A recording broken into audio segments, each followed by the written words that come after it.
안녕하세요. 삶의 지혜를 나누는 시간입니다. 바쁘고 분주한 현대 사회를 살아가는 우리에게 건강이란 무엇일까요? 우리는 종종 건강을 단순히 질병이 없는 상태라고 생각하지만 때로는 그보다 더 깊은 차원의 평안과 생명력을 갈망하곤 합니다. 오늘 우리는 절망의 끝에서 한 줄기 빛을 발견한 한 사람의 이야기와 함께 성경이 말하는 진정한 치유와 건강의 비밀을 탐구해 보고자 합니다. 이 이야기가 여러분의 마음에 작은 울림을 준다면 구독과 좋아요를 통해 이 귀한 메시지를 더 많은 분들과 함께 나눠주시길 바랍니다. 여러분의 선한 나눔이 누군가에게는 큰 위로와 희망이 될 수 있습니다. 지금 이 순간 말씀을 듣는 모든 분들의 삶에 하나님의 평강이 가득하기를 축복합니다. 저는 오늘 제 인생을 송두리째 바꾼 성경 구절 하나를 여러분과 나누고 싶습니다. 1년이라는 긴 시간 동안 병상에 누워있던 저를 다시 일으켜 세운 기적의 말씀입니다. 바로 잠언 4장 20절에서 22절의 말씀입니다. 저는 이 말씀을 붙잡고 병원문을 걸어 나왔습니다. 내 아들아, 내 말에 주의하며 내가 말하는 것에 내 귀를 기울이라. 그것을 내 눈에서 떠나게 하지 말며 내 마음 속에 지키라. 그것은 얻는 자에게 생명이 되며 그의 온 육체의 건강이 됨이니라. 마지막 구절, 그의 온 육체의 건강이 됨이니라 라는 말씀을 읽었을 때 제 마음 속에 모든 것이 명확해졌습니다. 바로 이거다. 내 온 육체가 건강해질 수 있다면 더 이상 질병이 머무를 자리는 없겠구나. 건강과 질병은 한 사람의 몸 안에서 동시에 존재할 수 없습니다. 만약 하나님께서 제 온몸에 건강을 주시는 방법을 약속하셨다면 질병은 떠나갈 수밖에 없는 것입니다. 저는 다시 한번 하나님께서 무엇을 통해 이 놀라운 약속을 주셨는지 살펴보았습니다. 그 해답은 바로 내 말, 내가 말하는 것이었습니다. 하나님의 말씀이 그것을 찾는 자에게 생명이 되고 온 육체에 건강이 된다는 진리였습니다. 저는 그 말씀대로 행했습니다. 하나님의 말씀을 저의 약으로, 저의 건강으로 삼았습니다. 그 말씀을 듣고, 읽고, 깊이 묵상했으며 그 말씀에 따라 행동했습니다. 그러자 신성한 치유가 제게 임했고 그 이후로도 하나님은 저를 건강하게 지켜주셨습니다. 하나님은 자신의 말씀에 신실하신 분입니다. 그분은 말씀하십니다. 만약 내가 나의 말에 주의하고 겸손히 귀를 기울여 듣고 너의 눈을 나의 약속에 고정시키고 나의 말을 너의 마음속에 받아들인다면 그 마음에서부터 생명의 근원이 흘러나올 것이다. 잠언 4장 23절은 이렇게 말합니다. 모든 지킬 만한 것 중에 더욱 내 마음을 지키라. 생명의 근원이 이에서 남이니라. 그렇습니다. 우리가 하나님의 말씀을 귀로 듣고 눈으로 읽으며 온 마음을 다해 집중하고 겸손히 순종할 때 그 말씀은 우리 마음에 심겨집니다. 그리고 그 마음에서부터 흘러나온 생명력이 우리 몸의 구석구석 모든 영역에 치유와 건강을 공급하는 것입니다. 이것이 바로 하나님께서 우리를 건강하게 만드시고 또 건강하게 지키시기 위해 마련하신 가장 위대하고 근본적인 방법, 바로 그분의 말씀입니다. 성경은 하나님의 뜻인 치유를 우리가 어떻게 받고 누릴 수 있는지 구체적인 방법들을 제시합니다. 성령님을 통해 말씀을 따라 행하는 몇 가지 구체적인 믿음의 행위들이 하나님의 치유 능력과 권능을 우리 몸 가운데로 가져옵니다. 신약 성경에서 우리는 주로 3가지 주요한 치유의 통로를 발견할 수 있습니다. 바로 안수, 기름 부음, 그리고 성령의 은사를 통한 치유입니다. 이 3가지 방법을 차례대로 살펴보겠습니다. 먼저 마가복음 16장으로 가보겠습니다. 이것은 예수님의 위대한 지상명령의 일부입니다. 예수님은 제자들에게 15절에서 이렇게 말씀하셨습니다. 너희는 온 천하에 다니며 만민에게 복음을 전파하라. 믿고 세례를 받는 사람은 구원을 얻을 것이요 믿지 않는 사람은 정죄를 받으리라. 믿는 자들에게는 이런 표적이 따르리니 그리고 예수님은 복음 전파와 함께 나타날 5가지 초자연적인 표적을 말씀하십니다. 그 5가지 표적은 모두 예수님의 이름으로 행해집니다. 곧 그들이 내 이름으로 귀신을 쫓아내며 새 방언을 말하며 뱀을 집어올리며 무슨 독을 마실지라도 해를 받지 아니하며 병든 사람에게 손을 얹은즉 나으리라 하시더라. 5번째 표적, 바로 이것이 아픈 사람에게 치유를 베푸는 방법입니다. 예수님의 이름으로 그 사람에게 손을 얹는 것, 즉 안수입니다. 예수님께서는 우리가 믿음으로 하나님의 말씀에 따라 이같이 행할 때 하나님께서 그분의 말씀을 확증하시고 병든 자가 낫게 될 것이라고 약속하셨습니다. 초대 교회 성도들은 이 말씀을 믿었고 그대로 행했으며 하나님의 신실하심을 증명했습니다. 다음으로 살펴볼 방법은 야고보서 5장 14절과 15절에 기록되어 있습니다. 야고보는 기독교 신자들을 향해 이렇게 말합니다. 너희 중에 병든 자가 있느냐? 그는 교회의 장로들을 청할 것이요. 그들은 주의 이름으로 기름을 바르며 그를 위하여 기도할지니라. 믿음의 기도는 병든 자를 구원하리니 주께서 그를 일으키시리라. 혹시 죄를 범하였을지라도 사하심을 받으리라. 안수는 주로 복음 전도의 현장에서 믿지 않는 사람들에게 복음을 전하고 치유를 선포할 때 사용되는 강력한 방법이라고 볼 수 있습니다. 예수 그리스도를 믿으십시오. 당신의 질병을 위해 예수님의 이름으로 손을 얹을 때 하나님께서 당신을 고치실 것입니다. 와 같이 말입니다. 하지만 야고보서 5장의 말씀은 이미 믿는 성도들, 즉 교회 공동체 안에서의 상황을 다루고 있습니다. 너희 중에 병든 자가 있느냐? 라고 묻습니다. 그때 그는 무엇을 해야 할까요? 오늘날 많은 기독교인들은 안타깝게도 이 말씀의 지침을 따르기보다 인간적인 방법을 먼저 찾곤 합니다. 물론 의사의 도움을 구하는 것이 잘못되었다는 말이 아닙니다. 하지만 교회의 장로들을 청하지 않는 것은 잘못입니다. 그것은 하나님의 말씀에 대한 명백한 불순종일 수 있습니다. 하나님께서는 당신의 자녀가 아플 때 무엇을 하라고 말씀하십니까? 교회의 장로들을 청하라고 하십니다.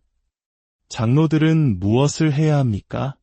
주 예수 그리스도의 이름으로 기름을 바르며 기도해야 합니다. 그때 어떤 일이 일어납니까? 믿음의 기도가 병든 자를 구원합니다. 주께서 그를 일으키십니다. 그리고 혹시 죄를 지은 것이 있다면 회개할 때 용서받게 됩니다. 많은 신자들이 아픈 이유는 종종 하나님의 말씀에 대한 순전한 불순종 때문입니다. 당신이 믿는 자로서 아플 때 하나님께서 하라고 하신 일을 하지 않는다면 당신은 그분의 축복의 통로에서 멀어질 수 있습니다.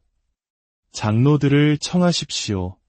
그것은 순종의 행위이며 그 순간부터 당신과 하나님과의 관계는 완전히 새로운 기반 위에 서게 될 것입니다. 제가 오래전 동아프리카에서 선교사로 사역할 때의 일입니다. 한 미국 선교단체에서 파송된 여성분을 만났는데 그녀는 턱부터 가슴 윗부분까지 오는 거대한 석고 깁스를 목에 하고 있었습니다. 고개를 전혀 돌릴 수 없는 불편한 상태였죠. 의사는 목 디스크라고 진단했다고 합니다. 저는 그녀에게 물었습니다. 혹시 교회의 장로님들을 청하셨나요? 그녀는 그게 무슨 말이냐고 되물었습니다. 저는 야고보서 5장의 말씀을 이야기해 주었습니다. 그러자 그녀는 그 말씀이 오늘날 교회 시대에도 적용되는 줄은 몰랐어요. 라고 대답했습니다. 참으로 놀라운 일이었습니다. 우리는 그녀를 위해 기도하기로 했습니다. 그녀가 머물던 숙소에서는 어려워 우리는 근처 수목원으로 그녀를 데리고 갔습니다. 기름이 없었기에 우리는 그녀에게 손을 얹고 예수님의 이름으로 기도했습니다. 몇 주 후 그녀를 다시 만났을 때 그녀의 목에는 더 이상 깁스가 없었습니다. 의사에게 다시 갔더니 깁스를 풀어주며 아무 문제가 없다고 했다는 겁니다. 의사는 이렇게 덧붙였다고 합니다. 아마 관절염이었나 봅니다. 어떤 사람들은 하나님께서 자신들을 위해 무언가를 하실 수 있다는 사실을 인정하기를 매우 꺼려합니다. 우리가 겪는 문제의 가장 큰 원인 중 하나는 바로 무지입니다.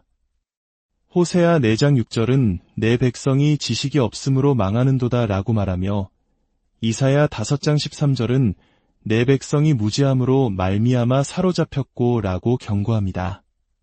하나님의 말씀에 대한 무지, 이것이 바로 근본적인 이유입니다. 하나님은 그분의 말씀을 보내어 우리를 고치십니다. 만약 당신이 그 말씀을 알지 못한다면 치유를 받고 또 그 치유를 유지하기가 어렵습니다. 성경이 제시하는 또 다른 위대한 치유의 통로는 바로 성령의 은사입니다. 고린도전서 12장에는 성령의 9가지 은사가 나열되어 있습니다. 그중 9절과 10절은 이렇게 말합니다. 다른 사람에게는 같은 성령으로 믿음을, 어떤 사람에게는 한 성령으로 병 고치는 은사를, 어떤 사람에게는 능력 행함을, 병 고치는 은사와 능력 행함의 은사는 하나님께서 교회에 주신 선물입니다. 그 어떤 사람도 이것을 교회에서 빼앗을 권리나 권한이 없습니다. 기적을 행하는 은사는 즉각적이고 눈에 보이며 관찰 가능한 결과를 낳는 성령의 역사입니다. 병 고치는 은사는 질병을 다루며 때로는 그 과정이 점진적이고 보이지 않을 수 있지만 결국에는 확실한 결과를 가져옵니다. 하나님께서는 오늘날 교회의 기적과 치유의 은사를 회복시키고 계십니다.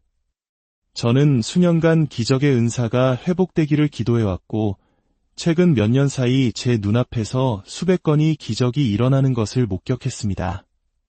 저는 단 한 번의 단순한 육체적 기적을 경험함으로써 그들의 인격과 태도 전체가 혁명적으로 변화하는 기독교인들을 보았습니다. 하나님께서 교회에 두신 것을 인간이 마음대로 없앨 수는 없습니다. 마태복음 15장 26절에서 예수님은 자녀의 떡을 취하여 개들에게 던짐이 마땅하지 아니하니라고 말씀하셨습니다. 여기서 자녀의 떡이 무엇을 의미하는지 아십니까? 바로 치유입니다. 치유는 하나님의 모든 자녀를 위한 떡입니다. 모든 자녀는 치유받을 권리가 있습니다. 때때로 하나님의 자녀들은 식탁에 놓인 빵을 그대로 두고 떠나지만 어떤 겸손한 영혼은 다가와 그 부스러기 하나를 주워 먹고 온전히 치유받습니다. 부스러기 하나만으로도 충분합니다. 이것이 바로 믿음이 아니겠습니까? 이제 저는 치유를 넘어 건강의 문제로 나아가고 싶습니다. 건강하게 지내는 것, 이것이 바로 하나님의 뜻입니다. 요한 3서 1장 2절은 이렇게 말합니다. 사랑하는 자여, 내 영혼이 잘됨같이 내가 범사에 잘되고 강건하기를 내가 간구하노라. 하나님의 자녀를 향한 그분의 뜻은 계속 아팠다가 나았다를 반복하는 것이 아닙니다. 하나님의 뜻은 우리가 건강한 상태로 있는 것입니다. 만약 당신이 아프다면 치유받고 건강을 유지하십시오. 만약 당신이 아프지 않다면 아프지 않도록 하십시오. 제가 발견한 놀라운 비밀이 있습니다. 그것은 바로 건강은 결정이라는 것입니다. 신명기 30장은 모세가 이스라엘 백성들이 약속의 땅에 들어가기 직전에 선포한 말씀을 기록하고 있습니다. 19절에서 그는 이렇게 외칩니다. 내가 오늘 하늘과 땅을 불러 너희에게 증거를 삼노라. 내가 생명과 사망과 복과 저주를 내 앞에 두었은즉 너와 내 자손이 살기 위하여 생명을 택하고 보십시오. 하나님께서는 오늘 우리 앞에 두 가지를 두셨습니다. 생명과 사망, 복과 저주. 그리고 하나님은 이제 내가 선택하라고 말씀하십니다. 이 사실을 깨닫고 계셨습니까? 대다수의 신자들은 자신이 선택해야 한다는 사실조차 인지하지 못합니다. 하나님을 아는 백성이 이 선택의 기로에 서서 생명과 복을 선택하지 못하는 일이 너무나 많습니다. 하나님의 백성이 짓는 가장 큰 죄 중 하나는 바로 아무것도 하지 않는 수동성입니다. 교회 의자에 수동적으로 앉아 영적으로, 육체적으로 죽어갈 수 있습니다. 당신은 결정을 내려야 합니다. 일어나 스스로를 흔들어 깨워야 합니다. 우울함의 영을 떨쳐내고, 잘못된 전통을 떨쳐내고, 수동성을 떨쳐내고 결정해야 합니다. 나는 생명을 선택합니다. 나는 복을 선택합니다. 여호수아가 오직 나와 내 집은 여호와를 섬기겠노라고 선포했듯이 우리도 선포해야 합니다. 사도 바울은 로마서 10장에서 모세의 이 말씀을 인용하여 예수 그리스도 안에서의 구원에 적용합니다. 내가 만일 내 입으로 예수를 주로 시인하며 또 하나님께서 그를 죽은 자 가운데서 살리신 것을 내 마음에 믿으면 구원을 받으리라. 사람이 마음으로 믿어 의에 이르고 입으로 시인하여 구원에 이르느니라. 바울은 구원에 이르는 길을 설명하면서 입과 마음의 관계를 강조합니다. 말씀이 내 입에 있고 내 마음에 있다고 말합니다. 입으로 고백하고 마음으로 믿으라고 합니다. 구원, 즉 살베이션은 성경에서 예수 그리스도의 십자가 죽음을 통해 파생된 모든 유익을 포함하는 위대한 단어입니다. 여기에는 영혼의 구원뿐만 아니라 육체의 치유, 보호, 공급, 악한 영으로부터의 해방 등 모든 것이 포함됩니다. 우리가 어떻게 이 구원의 모든 유익을 누릴 수 있습니까? 입으로 시인하여 구원에 이릅니다. 예수님의 죽음을 통해 우리에게 주어진 모든 혜택은 입으로 고백하고 마음으로 믿음으로써 받아들여집니다. 꼭 느껴야만 말할 수 있는 것이 아닙니다. 하나님의 말씀이 진리라고 믿으십니까? 그렇다면 하나님의 말씀이 그가 채찍에 맞음으로 우리는 나음을 받았도다 라고 말하면 당신도 그렇게 말하십시오. 몸은 다르게 느껴질지라도 당신은 감각을 기다리는 것이 아닙니다. 믿음은 마음이 아니라 입에서 시작될 수 있습니다. 말씀이 내게 가까워 어디에 있느냐? 내 입에 그리고 내 마음에 있습니다. 입으로 고백할 때 그것이 마음의 믿음으로 심겨지는 것입니다. 이것이 바로 비밀입니다. 당신은 결정을 내리고 그것을 소리내어 말해야 합니다. 하나님, 당신은 제 앞에 생명과 복, 죽음과 저주를 두셨습니다. 저는 당신의 말씀을 믿습니다. 주님, 오늘 저는 선택합니다. 저는 생명과 복을 선택합니다. 저는 건강을 선택합니다. 저는 번영을 선택합니다. 저는 마음의 평안과 내적인 안녕을 선택합니다. 이것이 저의 선택입니다. 지금 성령님께서 이 자리에 함께 하십니다. 하나님 앞에서 오늘 밤 나는 건강을 위해 결정합니다. 라고 결단하기 원하시는 분이 계십니까? 이것은 엄숙한 결정입니다. 당신은 건강을 선택한 것입니다. 이제 당신의 선택을 위해 기도하겠습니다. 앞으로 시험의 시간이 닥쳐올 때 당신이 오늘 내린 이 결정을 기억하게 되기를 기도합니다. 아버지 하나님, 오늘 말씀을 통해 이 문제를 명확하게 밝혀주시니 감사합니다. 주님, 이것은 생명과 사망, 복과 저주의 문제입니다.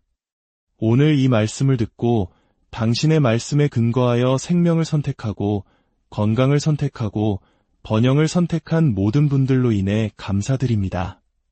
주님, 이 결정이 이 순간부터 효력을 발휘하게 하여 주시옵소서. 우리의 위대한 대제사장이신 예수 그리스도께서 우리가 입으로 한 고백을 인정하시고 오늘부터 우리 삶에 그 고백이 굳건히 세워지게 하여 주시옵소서. 당신의 이름에 영광을 돌리기 원합니다. 우리 주 예수 그리스도의 이름으로 기도합니다.